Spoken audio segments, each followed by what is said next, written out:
ఒక అడవిలో జమీందారి వారసురాలైన ఒక పిచ్చుక ఉంది. తన పూర్వీకులు ఆ అడవిని పాలించిన వాళ్లు కావడంతో ఆ పిచ్చుకకి అదంతా తన సొంతమని, అక్కడ బ్రతికే వాళ్లంతా తన కింద బానిసలన్నట్టు చాలా అహంకారంతో ప్రవర్తించేది. ఇలా పిచ్చుక ప్రవర్తించటం ఆ అడవిలో చాలా పక్షులకి నచ్చేది కాదు. ఒకరోజు వయసులో ఉన్న చిలుక తన బామ్మతో ఇలా అంటున్నాడు. ఏంటి బామ్మ ఇది? వాళ్ళు జమీందారులైతే మాత్రం మనమేమైనా వాళ్ల కింద బానిసలమా? నీ అందరిలాగా వాళ్ల కాళ్ల దగ్గర చేతులు కట్టుకుని ఉండటం నాకు నచ్చదు. నేనలా ఉండలేను అని మనవడన్న మాటకి ఆ బామ్మ ఇలా బదులిస్తుంది. చూడ్రా మనవడా, నిజానికి ఆ జమీందారీ వంశంలో వాళ్ళంతా చాలా మంచి వాళ్ళు. ఈ పిల్ల జమీందారు వాళ్ళ తాతలు తండ్రులు కేవలం మన కోసమే ఈ అడవిలో ఎన్నో చెరువులు తవ్వించి ముందు తరాల తిండి కోసం ఏ లోటు లేకుండా మన ఆహారం కోసం ఎన్నెన్నో ఉపాయాలు చేశారు. అందుకు ఎంతో డబ్బు ఖర్చు చేశారు. అవన్నీ మీకు తెలియదు కనుక జమీందారు కుటుంబాన్ని ఎదిరించాలి అనుకుంటున్నావు. ఒక్క విషయం చెప్పనా? వాళ్ళ పూర్వీకులు చేసిన మంచి ఇప్పుడు ఈ పిల్ల జమీందారుని కాపాడుతుంది. ఆ విషయం అతను ఎంత తొందరగా తెలుసుకుంటే అతనికి అంత మంచిది అని బామ్మ చెప్పిన మాటకి చిలుక ఏమీ మాట్లాడలేకపోయింది. ఇదిలా ఉంటే అహంకారి జమీందారు పిచ్చుకకి బెట్టింగులు, జూదాలు ఆడటం లాంటి చెడు అలవాట్లన్నీ ఉండడంతో తమ పూర్వీకులిచ్చిన ఆస్తిపాస్తుల్ని తన సరదాల కోసం తగలేస్తుండేవాడు. అందుకే అప్పుడప్పుడు ఒక రౌడీ గ్రద్ద దగ్గర అప్పు చేస్తుండేవాడు. మళ్లీ వాటిని తిరిగిద్దామనుకున్నప్పుడు ఆ రౌడీ గ్రద్ద ఇలా అంటుండేవాడు. బాలేవారే జమీందారు గారు, మీ దగ్గర డబ్బు ఎక్కడికి పోతుంది చెప్పండి. ఆయన నేనందరికీ ఇచ్చినట్టు మీకిచ్చింది నా వ్యాపారం కోసం అనుకుంటున్నారా? లేదండి, అదంతా మీ మీద నాకున్న అభిమానం. 100 మందికి పెట్టగలిగే మీకు అప్పిచ్చే భాగ్యం నాకు దక్కటం నా అదృష్టం. కనుక మీరు నా రుణాన్ని తెంచేసుకోవాలని చూడకండి. ఒకవేళ నాకు అవసరమైనప్పుడు నేను అడిగింది ఇవ్వండి చాలు అని నక్క వినయాలు నటిస్తూ పొగిడేసరికి అహంకారి పిచ్చుక జమీందారుకి ఒళ్ళు తెలియని ఆనందం వచ్చేసేది. అందుకే ఆనందంలో ఇలా మాటిచ్చేస్తున్నాడు. సరే నోయ్, నీకెప్పుడు కావాలో అడుగు, అప్పుడే ఇస్తాను అంటూ చెప్పి వెళ్ళిపోయాడు. ఈ విధంగా అహంకారి పిచ్చుక సరదాలు విలాసాలకు ఏ లోటు లేకుండా జీవితం సాగిపోతుంది. అందుకే తనని ఎదిరించిన వారు ఎవరైనా సరే ఆ జమీందారు వాళ్ళని కట్టేసి ఆ తాళ్లు తన చేతుల్లో పెట్టుకుని తనకి సేవలు చేయించుకునేవాడు. అలా చాలా కాలం గడిచిపోయింది. ఈ అహంకారి పిచ్చుక పొగరు చేష్టల వల్ల అడవిలో ఉన్న మిగతా అన్ని పక్షులు ఆ పిచ్చుక మీద చాలా కోపంగా ఉన్నాయి. ఆ అహంకారి పిచ్చుకకి ఎలాగైనా బుద్ధి చెప్పాలని ఎదురు చూస్తున్న సమయంలో ఒకరోజు ఆ రౌడీ గ్రద్ద తన మనుషులతో అహంకారి జమీందారు పిచ్చుక దగ్గరికొచ్చి ఇలా అంటున్నాడు. అయ్యా జమీందారు గారు, ఇన్నాళ్ళు మీకు బదులుగా ఇచ్చిన డబ్బులకి బదులుగా నేను ఒక కోరిక కోరాలని వచ్చాను. కనుక తొందరగా ఇచ్చి పంపిస్తే మీ సమయం నా సమయం కూడా వృధా కావు. కానీ ఆ మాటలో ఉన్న మెలికని కనిపెట్టలేని అహంకారి పిచ్చుక, చెప్పాను కదా గ్రద్ద, నువ్వెప్పుడైనా వచ్చి నీకు కావలసింది తీసుకోమని చెప్పు, నీ అప్పెన్ని లక్షలైంది? ఆ గ్రద్ద తన నిజ స్వరూపాన్ని బయట పెడుతూ ఇలా అంటుంది. మీ డబ్బు నాకెందుకండి? మీరు మర్చిపోయారనుకుంటా. అవసరంలో ఉన్నప్పుడు మీకు డబ్బులు ఇచ్చిందే నేను. అందుకే ఇప్పుడు ఆ హక్కుతో అడుగుతున్నా. ఈ అడవిలో సగం నా పేరున రాసివ్వండి అనేసరికి పిచ్చుకకి కోపం వచ్చి, ఏంటి గ్రద్ద, జోక్ చేస్తున్నావా? లేకపోతే మా అడవిని నీకు రాసివ్వడమేంటి? వెళ్ళు, ఇప్పుడు జోకులు వినే మూడ్లో నేను లేనులే అని అనేసరికి గ్రద్దకి కోపం వచ్చి అహంకారి పిచ్చుక పీక పట్టుకుని పైకి లేపి, ఏంట్రా, నేను ఇంత సీరియస్ గా చెప్తుంటే నీకు జోకులాగా అనిపిస్తుందా? చూడు, మర్యాదగా అడవిలో సగం నా పేరున రాసిపో, లేదంటే నేను ఇక్కడే పాతేస్తా అని అడవిలో ఉన్న అన్ని పక్షుల ముందు అనేసరికి అహంకారి పిచ్చుక పరుగుపోయింది. ఊరికే బలహీనుల మీద పొగరు చూపించటమే తప్ప ఇలా బలవంతుడితో తలపడే ధైర్యం లేక చెమటలు పడుతున్నాయి. ఇంతలో చిలుక వాళ్ల బామ్మ వచ్చి ఇలా అంటుంది. చూడరా, మర్యాదగా మా జమీందారు గారిని వదలకపోతే నిన్నిక్కడి నుండి కదలనివ్వం. బామ్మ, మనకెందుకు అవన్నీ? ఆ పొగరిపోతుకి అలా జరగాల్సిందే, లేదంటే మనల్ని బానిసలుగా చూశాడుగా ఇన్నాళ్ళు. అతనిలాగే మిగతా పక్షులు వేడుక చూస్తుంటే అప్పుడు బామ్మ, చూడండరా, ఆ రౌడీ వచ్చి మన జమీందారుని కొట్టి లాక్కునేది మనం ఉంటున్న అడవినే.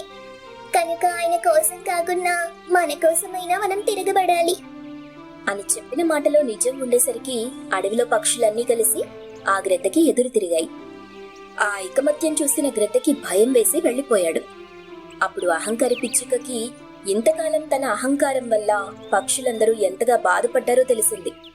తన ప్రాణాల మీదకి వచ్చినప్పుడు ఒక్కరూ రాకపోవడానికి కారణం తెలిసి ఆ అహంకారిలో మార్పొచ్చింది.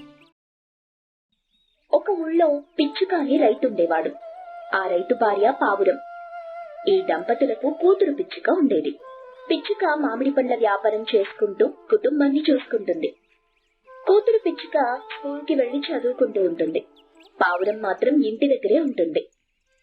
ఏమేవ్, నేను మామిడి పండ్లు అమ్మడానికి బయలుదేరుతున్నా. ఇంటికి రావడానికి కాస్త ఆలస్యం అవుతుంది. పట్నం వెళ్లి తాజా మామిడి పండ్లు తీసుకురావాలిగా. అలాగేనండి, వచ్చేటప్పుడు ఇంటికి కావలసిన కూరగాయలు తీసుకురండి. ఇంకా అమ్మాయికి తినడానికి ఏవైనా తీసుకురండి. అలాగే. ఇంతకీ అమ్మాయి ఎక్కడుంది? అది ఇక్కడో ఆడుకుంటూ ఉంటుంది. ఈ రోజు స్కూల్ లేదు కదా అండి. సర్లే, ఇంటి దగ్గర జాగ్రత్తగా ఉండండి అంటూ పిచ్చుక అక్కడి నుండి బయలుదేరుతుంది. దారి మధ్యలో పిచ్చుకకి చాలా దాహం వేసింది. దూరంగా ఒక గ్రద్ద తపస్సు చేసుకుంటూ ఉంది. అక్కడ నీళ్లు దొరుకుతాయేమోనని పిచ్చుక వెళ్ళింది. కానీ అక్కడ నీళ్లు కనిపించలేదు. గ్రద్ద మాత్రం తపస్సు చేసుకుంటూనే ఉంటుంది. చూడు స్వామి, నాకు చాలా దాహంగా ఉంది. ఇక్కడ ఏమైనా నీళ్లు దొరుకుతాయా? చూడు నాయనా, ఇక్కడ నీళ్లు లేవు. నీకు నీళ్లు కావాలంటే ఇదిగో ఇక్కడ ఒక మామిడి చెట్టు ఉంది కదా, ఇందులో చిట్టారు కొమ్మన ఒక మామిడి పండుంది. దాన్ని నువ్వు సొంతం చేసుకుంటే నీ దాహం తీర్చుకోవచ్చు. మీరిక్కడ చాలా రోజుల నుండి ఉన్నట్టున్నారు. మీకెలా నీరు దొరుకుతుంది? నేను తపస్సు చేసుకునేవాడిని. నాకు నీళ్ల అవసరం లేదు నాయనా. నువ్వు వెంటనే ఆ మామిడి పండును సాధించు, లేకుంటే అది కూడా నీకు దక్కకుండా పోతుంది. పిచ్చుక చాలాసేపు ఆ మామిడి పండు వైపు చూసి దాన్ని పొందలేమని తెలుసుకుంటుంది. ఇక ఇంటికి వెళ్లిపోవడమే మంచిదనుకుని వెనుతిరిగింది. ఇంతలో ఆ గ్రద్ద స్వయంగా తనే మామిడి పండు తీసి ఇచ్చింది. తీసుకో బాబు, ఇది ఒకరి ఆకలి తీర్చడానికే ఉంది. దాన్ని నువ్వు తిని నీ దప్పిక ఆకలి తీర్చుకో. ఇలా గ్రద్ద ఇచ్చిన మామిడి పండు తిన్న పిచ్చుక తన ఆకలిని దప్పికని తీర్చుకున్నాక దానికొక సందేహం కలిగింది. ఇంత పెద్ద చెట్టుకు ఒక్క మామిడి పండే కాసిందా స్వామి? ఎందుకు ఇలా జరిగింది? చూడు బాబు, ఇక్కడ నీళ్లు దొరకడం చాలా కష్టం. అదిగో 10 మైళ్ళ దూరం వెళితే ఒక చెరువు ఉంటుంది. అక్కడి నుండి ఇక్కడికి నీళ్లు తెచ్చేవారే లేరు. ఇక్కడ చాలా మామిడి చెట్లు ఉండేవి. అవన్నీ కూడా ఎండిపోయాయి. ఇదొక్కటే ఉంది. కానీ ఇది కూడా ఇంకొన్ని రోజులకు ఎండిపోతుంది. ఈ మామిడి చెట్టులో కాసే పండ్లు చాలా రుచిగా ఉన్నాయి. ఒకవేళ దీనికి గాని నీళ్లు పడితే మంచిగా మామిడి పండు ఇస్తుంది. ఆ మామిడి పళ్ళను నేను అమ్ముకుంటే నాకు మంచి లాభం కూడా వస్తుంది. ఏంటి నాయనా ఆలోచిస్తున్నావు? నువ్వు చాలా మంచి నిర్ణయమే తీసుకున్నావు. ఎందుకంటే అది నీకు మాత్రమే కాదు, పరులకు కూడా మేలు చేస్తుంది. వెంటనే నీ పని మొదలెట్టు. అలాగే స్వామి, మీ ఆశీస్సులు ఉండాలి. తప్పకుండా నాయనా. అలా పిచ్చిగా రోజులో కొన్ని గంటలు ఆ మామిడి చెట్టుకు నీళ్లు పడుతూ ఉండేది.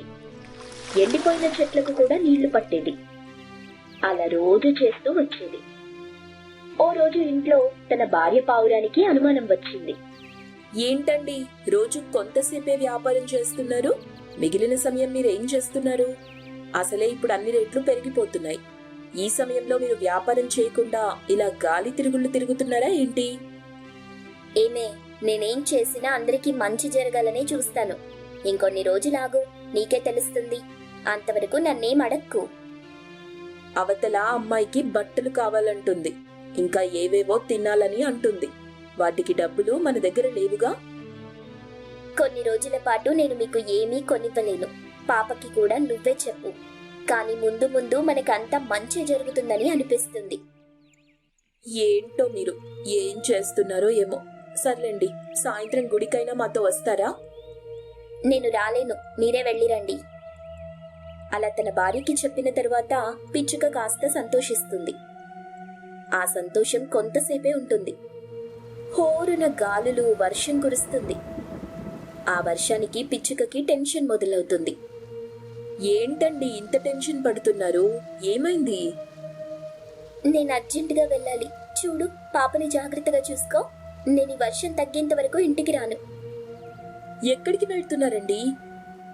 అదంతా తర్వాత చెప్తాన్నాగా, నేను వెళ్ళాలి అంటూ పిచ్చుక వడివడిగా అక్కడి నుండి బయలుదేరింది. తర్వాత మామిడి చెట్టు దగ్గరికి వెళ్లి చూస్తే అక్కడ గ్రద్ద బాగా తడిచిపోయి ఉంటుంది. నువ్వొస్తావని నాకు తెలుసు. ఈ వర్షం తగ్గేలా లేదు. ఇప్పుడు ఏం చేద్దాం? మనం ఈ వర్షాన్ని ఆపలేం కదా స్వామి. అంతా ఆ దేవుని దయ. మన చేతుల్లో ఏమీ లేదు. ఇది కూడా ఒక రకంగా నీకోసమే జరిగింది. రోజు నువ్వు 10 మైళ్ళ దూరం వెళ్ళి నీరు తెచ్చి ఈ చెట్లకి పడుతున్నావుగా. ఆ దేవుడు నీ బాధ చూసినట్టున్నాడు. అందుకేనేమో ఇంతలా వర్షం కురిపిస్తున్నాడు.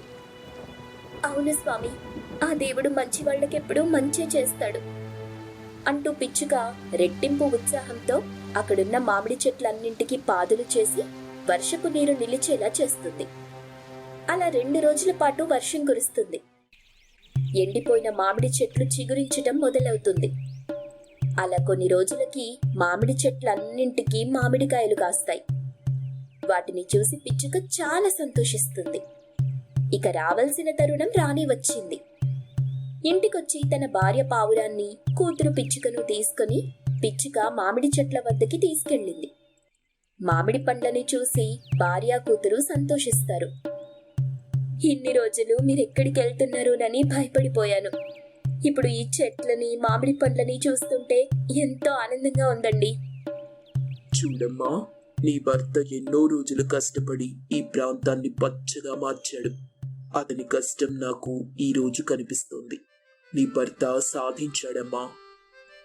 ఇక మనకు ఏ ఇబ్బంది రాదు. మన పాపని బాగా చూసుకోవచ్చు, బాగా చదివించొచ్చు. నేను పట్నం వెళ్ళి మామిడి పండ్లు కొని తీసుకురావాల్సిన పనే లేదు. అలా పిచ్చుక ఎంతో సంతోషించింది. తను పెంచిన చెట్ల నుండి మామిడి పండ్లు కోసి అమ్మి మంచి ఆదాయాన్ని పొందుతుంది.